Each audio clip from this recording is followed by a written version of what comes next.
সংরক্ষিত নারী আসনের সংসদ সদস্যরা গণতন্ত্রকে প্রাতিষ্ঠানিক রূপ দিতে এবং সংসদকে আরও প্রাণবন্ত করতে কাজ করবেন বলে মন্তব্য করেছেন বিএনপি মহাসচিব মির্জা ফখরুল ইসলাম আলমগীর।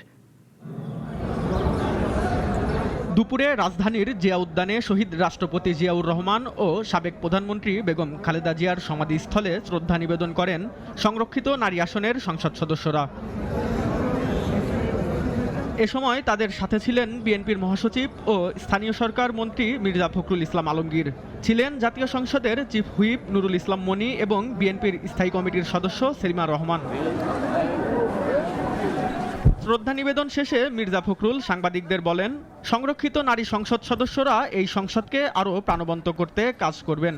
দেশ ও গণতন্ত্রের পক্ষে তাদের সক্রিয় অংশগ্রহণ থাকবে বলেও আশা প্রকাশ করেন তিনি। গণতন্ত্রকে প্রাতিষ্ঠানিক রূপ দিতে জাতীয় সংসদকে কার্যকরী করার ক্ষেত্রে এবং জাতীয় সংসদকে সত্যিকার অর্থেই সকল কর্মকাণ্ডের কেন্দ্রবিন্দু পরিণত করতে তারা তাদের ভূমিকা রাখবেন।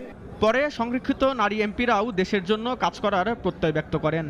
যুব সমাজ যেন শিক্ষিত যুব সমাজ হয়, তারা যেন সমাজ এবং দেশকে কিছু দিতে পারে, সেই ব্যাপারে আমি কাজ করতে চাই।